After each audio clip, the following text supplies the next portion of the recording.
Hello everyone, welcome back to the Film Feast Watches 007. My name is Sam Donches, and before I had started this series, I hadn't seen a majority of the James Bond films. But here I am, almost halfway through, and I am getting there. I am learning, and I am hoping that you are joining me on this little journey of mine. And if you haven't, the first two episodes of the Film Feast Watches 007 are on my channel right now. I really didn't believe that this series would best me. I thought it would be a breezy watch, getting all the way to the Daniel Craig films wouldn't be like the journey to Mount Doom and back. But here comes Roger Moore, manifesting himself as many of the frustrations that I have with this series as a whole.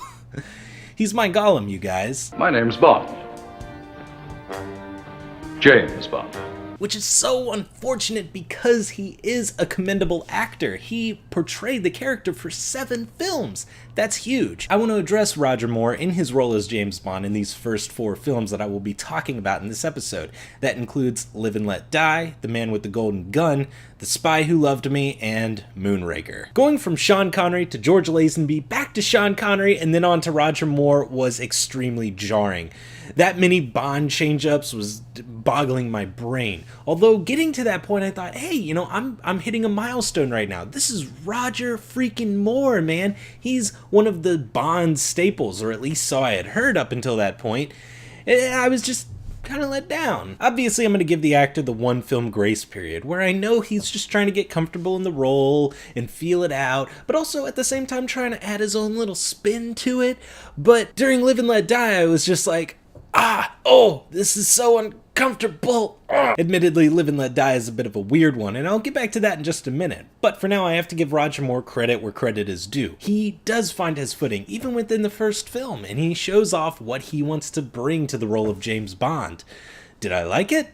No. Moore delivers a James Bond performance that carries a much more debonair sensibility to it. And while definitely the other 2 actors before him had debonair qualities, that was Moore's kind of calling card. He's like, oh, I'm debonair. That's my thing. But it's kind of a milquetoast debonair. Sean Connery, for example, who, as far as I'm concerned, is the James Bond. I know that that's the popular opinion, and I can pretty much align with that. He also had a debonair quality to him, but he added a hard edge to it. Even George Lazenby was debonair, and he was like the gentleman Bond, so there were plenty of debonair qualities laced in with that, but he was like very sharp and witty. Roger Moore doesn't have that hard edge, and while he's definitely witty, he doesn't have that sharpness about him that Lazenby did. He's like an agreeable dad. It should be noted that Roger Moore was 45 years old when he started playing James Bond. He's the oldest Bond ever. But with all that said, let's finally get to the first movie in this episode, Live and Let Die. James Bond is tasked to investigate the deaths of 3 MI6 agents in various locations in and around North America. They were all tracking the connected activities of Dr. Kananga and his associates. Bond's search leads him to the island of San Monique, where he meets Solitaire, whose tarot foresight is a powerful tool for Kananga. James plans to use Solitaire against Kananga to learn about all the strings he's pulling. For starters, this is Guy Hamilton's 3rd James Bond film, and while I was indifferent about Goldfinger and straight up did not like Diamonds Are Forever, I was still willing to see what Guy Hamilton could bring to the table in terms of James Bond filmography, because I knew for a fact that Guy Hamilton is a good action director. Live and Let Die is a step up from Diamonds Are Forever, and while it's not as good as Goldfinger, it does cement itself as one of the most unique and, I'll just say it, weirdest James Bond films ever. It is trying its hardest to represent black culture. Which black culture? They don't know, they just figured, hey, let's add a little bit of color into this film. The film has 3 distinct settings. It goes from Harlem to New Orleans to San Monique, a fictional island in the Caribbean, but it makes very little distinctions between the black people in these 3 locations. It's just like, look at this black guy, he's pretty weird, and this guy, well, he's just having a weird day. But I have to try and at least commend Live and Let Die and its filmmakers for representing black people and their culture as much as they do in the early 70s. This film does more legwork than the entire James Bond catalog. As some of you know, I live in Louisiana. I was born and raised here, and I live about an hour and a half away from New Orleans. And it's really cool to see all these spots I know so well as they were in the 70s, like Bourbon Street and the airport and that one highway along the swamp. And that's how Louisiana is represented in this movie. Alligators, bayous, and second line parades. Oh yeah, and we get ownership of that coon-ass sheriff. You picked the wrong parish to haul ass through, boy. Nobody cuts and runs on Chef G.W. Pepper. That's great. Love it. But I want to move on to this film's villain, Dr. Kananga, played by Yaphet Kotto. On my first viewing of Live and Let Die, I thought Kananga was super smooth and had a really good villainous tone to him. But on my second pass, as I went through and mined footage, I couldn't help but feel he was a little blurry. Something about him just didn't stand out, except for his superstition. Tell me about the future. But even that isn't enough to set him apart as a villain that we should come to fear. If anything, his dual roles as both Dr. Kananga and Mr. Big, two men with very different personalities yet with the same wants and desires, that's something that I was actually kind of intimidated by. But Yaphet Kotto still imbues the character with a steely quality that works hand in hand with the actor's charisma, and that, to me, is something that at least works on some level of being a good villain. Genius! But for all of the dignity that Kananga had, his death brought that to a crashing, explosive end. As a side note, after I watched this movie, I was like, alright, put me down as a Yaphet Kotto fan. That guy was also Alonzo Mosley in Midnight Run. Love that guy. I'm Mosley! If anything, Kananga has some great henchmen under him. You've got Teehee Johnson, or Dr. Claw as I like to call him because it's a better name.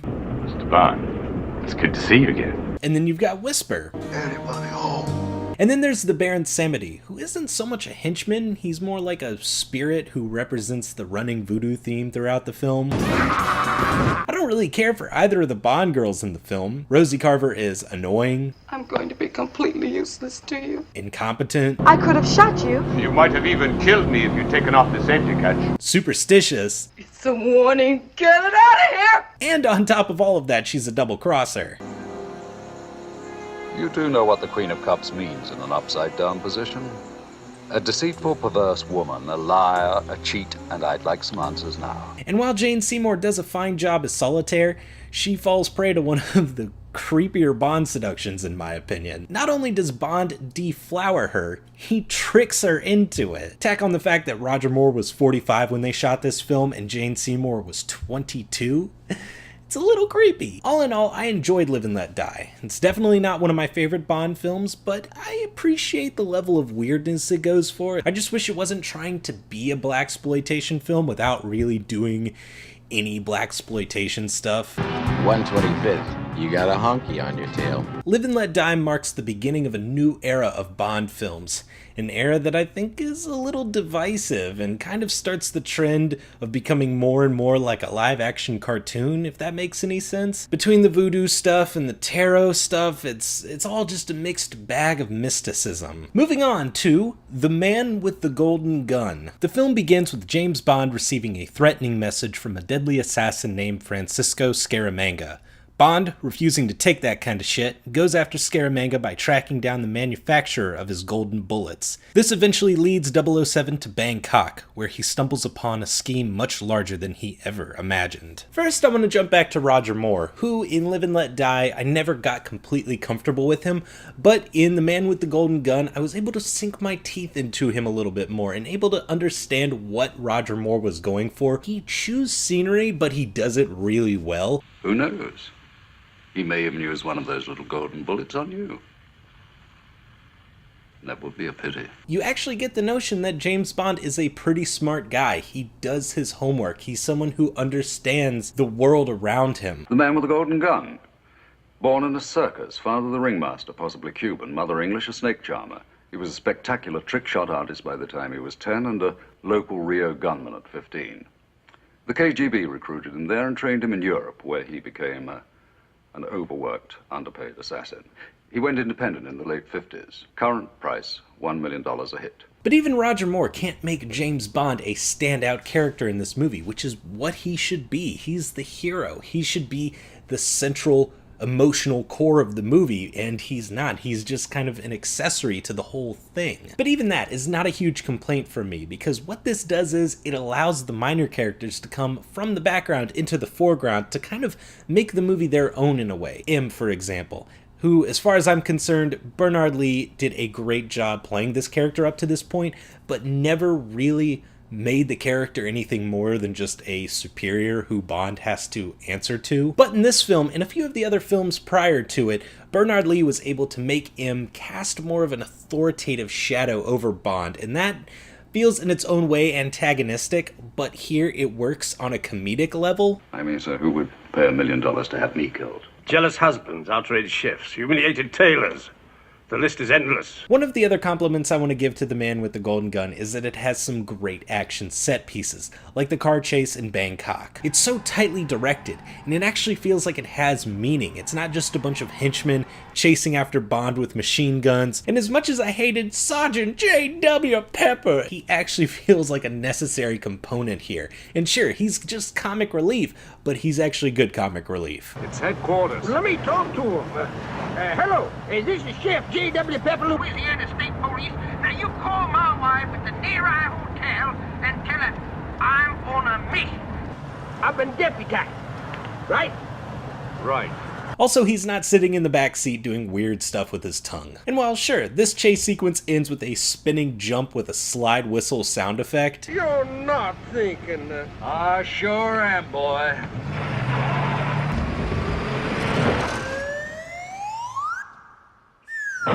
also you will believe that a car can fly. And then there's that karate scene, which I will give it credit. It showed that Roger Moore actually has the skills of being a capable fighter, but it is incredibly silly and made me laugh.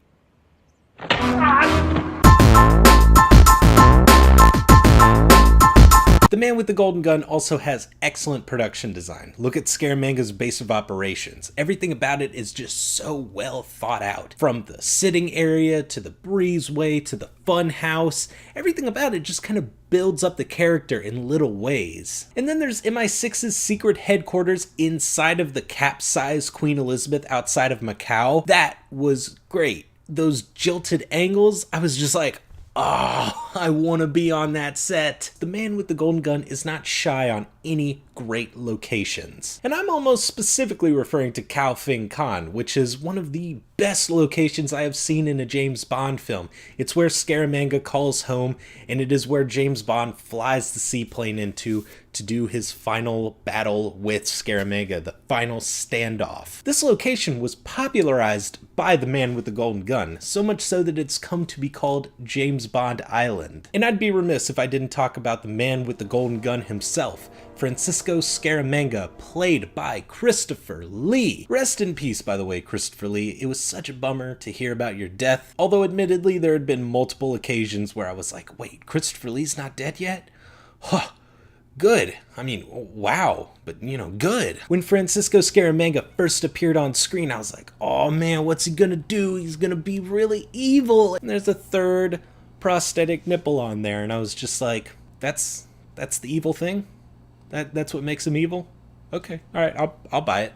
It's Christopher Lee, I'll buy it. Francisco Scaramanga is such an interesting character that I actually feel like the movie itself holds him back. It's trying to tell a much bigger narrative that goes in hand with all of the other Bond films. Like there's a big laser of doom that's solar powered, and then there's the MacGuffin of the Solex. Forget about all this. Let's just have a movie that's a cat and mouse between Scaramanga and Bond, where Scaramanga wants to kill Bond, and that's it. That's the whole movie. And Bond has to outsmart him. But they have to have this bigger conflict going on around it, and it really does just hold the character back. They eventually do get down to brass tacks, and it is an intriguing, tense finale because they have that traditional duel, and then Bond has to make chase after Scaramanga, and he leads him into the funhouse, and it's all these crazy events that finally lead to Bond killing Scaramanga, and then, oh no wait, I still have to disable that Doom Ray. All that stuff is extraneous, and honestly, it's the worst part of the movie. Even the silly elements and the other bad stuff like the lackluster Bond girls are made to look so much better in comparison to that sluggish subplot. But I'll end this segment of the episode on a good note. Knick-Knack.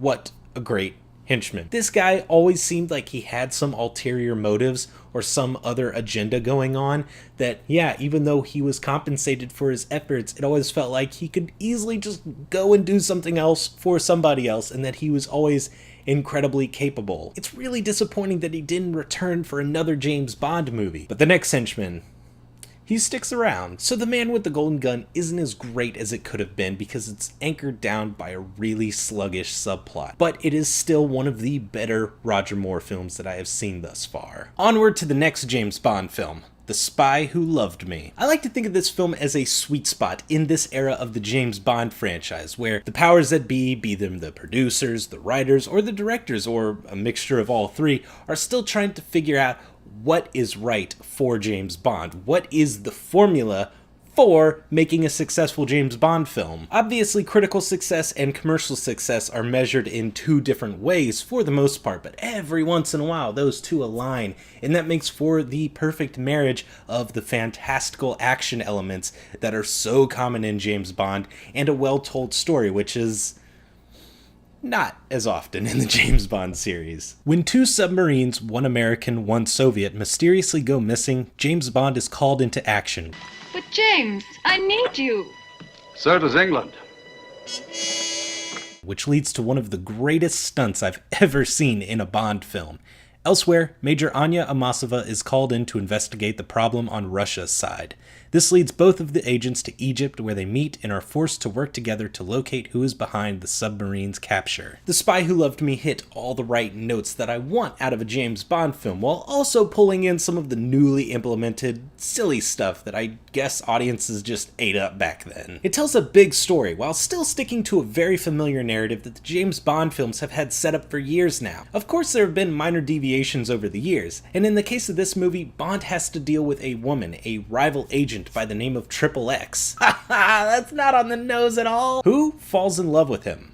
Kind of. I mean, clearly she's under the hypnotic charm that James Bond projects, but I never really saw the love angle. I don't know, I guess it makes for a good title, and the idea that Russia and the United Kingdom come together over a mutual respect, and they happen to sleep with one another, and you know, whatever. Whenever they use the word love, I was thinking, oh, are they going to try and do something kind of like On Her Majesty's Secret Service with the Contessa Teresa? No, not nearly as much chemistry there. Okay, that's fine. You know, say love. Although this is the first movie to mention Tracy after her tragic death in On Her Majesty's Secret Service, which you can definitely tell is a sore spot for James. Many lady friends, but married only once.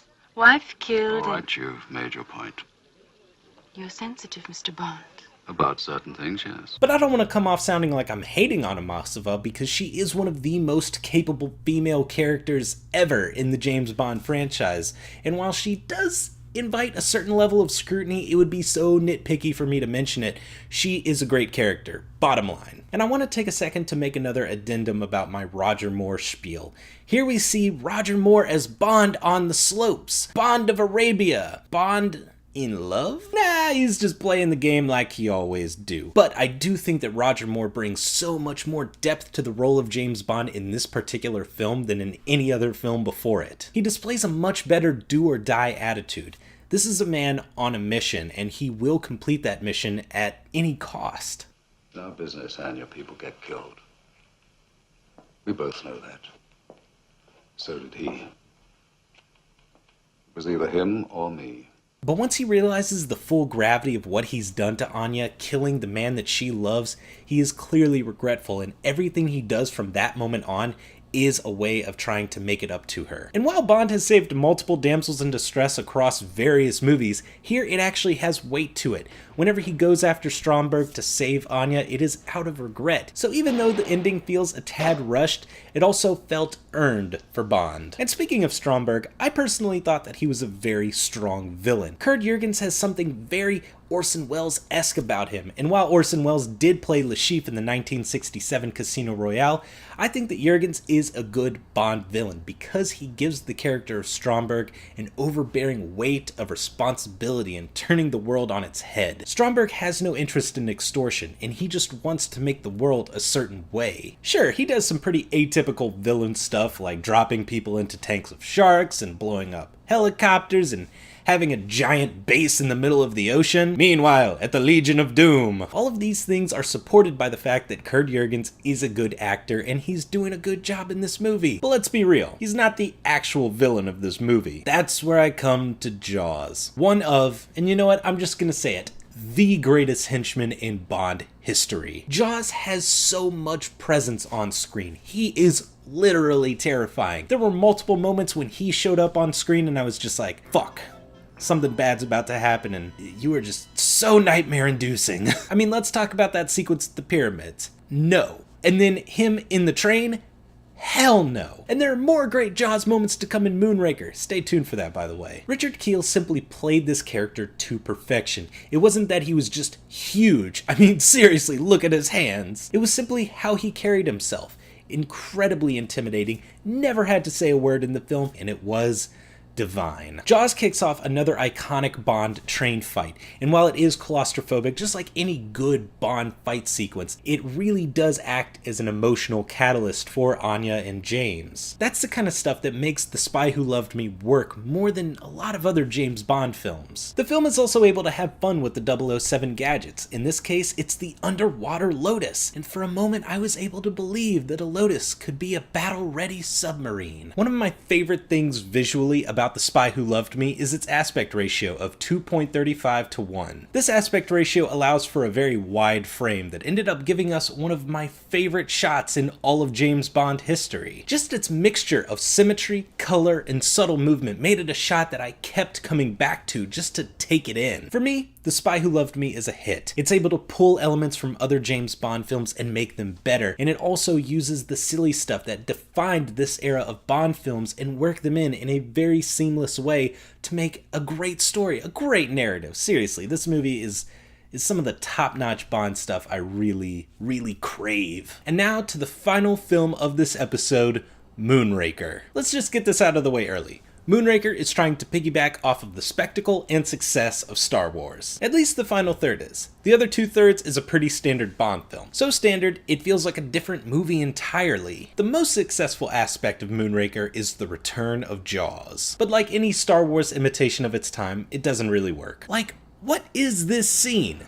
What is exactly happening in this scene? This way.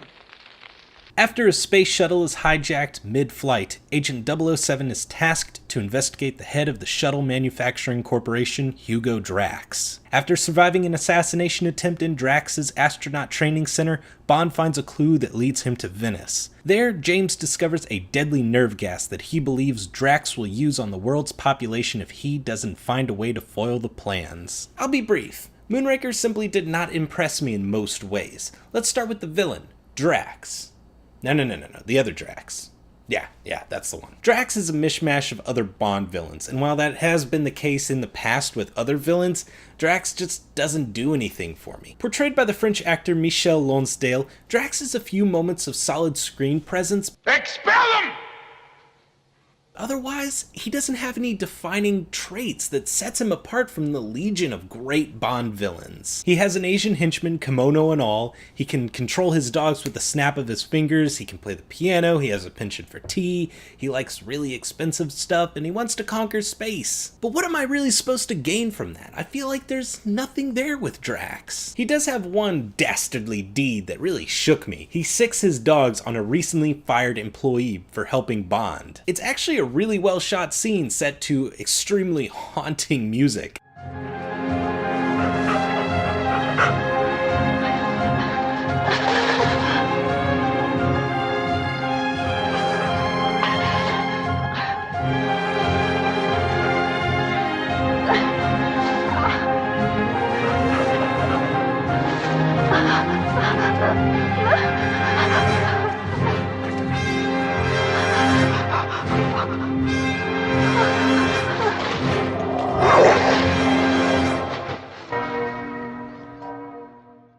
And then there's the main Bond girl of Moonraker, Dr. Holly Goodhead. Good? Head. It's because she's smart, right? But really, Holly Goodhead is a bit of a disappointment as a Bond girl for me. Just because they're Bond girls doesn't mean they have to have sex with them, right? She is incredibly smart. She was an essential part of Drax's space plan. She was pulled from NASA to work on these plans. But when James Bond sets his sights on her, oh, she's just putty in his hands. I will give the writers this. She is only briefly a damsel in distress and does help Bond with her brain till the end. And then he has sex with her. zero gravity sex with her. Unfortunately, the silly bits of comic relief don't work their way into the narrative nearly as well as they did in the last two Bond films. This film was edited by John Glenn, who created the astounding effect of a double-taking pigeon. The man loved utilizing animal reactions just as much, if not more than, human reactions. And remember in the last episode when I said if a 007 story doesn't work, the action better work? Well, here the story doesn't work and the action doesn't really work. Save for that amazing skydiving sequence at the beginning, the space combat scene is almost as tedious as that underwater battle in Thunderball. Thank God it only lasts like an eighth of the time. And finally, let me turn back to one of the few positives of Moonraker, and that's again the return of Jaws. If you thought Jaws was terrifying in The Spy Who Loved Me, then get ready for Jaws in a big-ass clown suit, walking down a dark alley, getting ready to kill you. Yeah, that's not gonna help me get any sleep at night. But I ask you, what's better than Jaws being the essence of nightmare fuel? Well, that's Jaws being given a romance story, complete with corny music and all.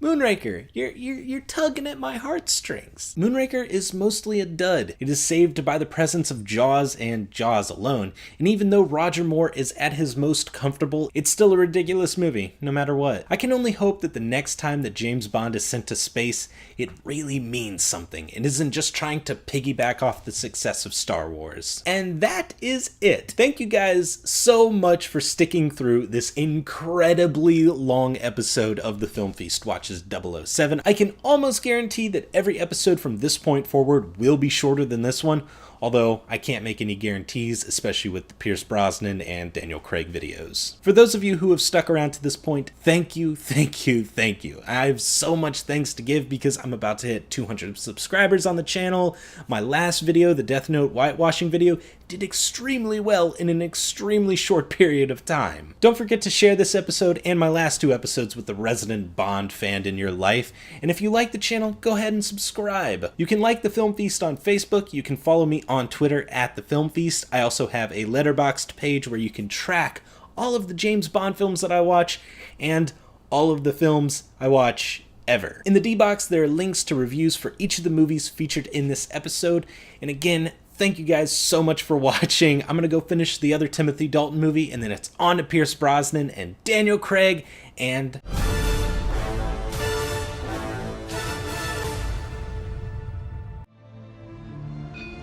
Well, here's to us.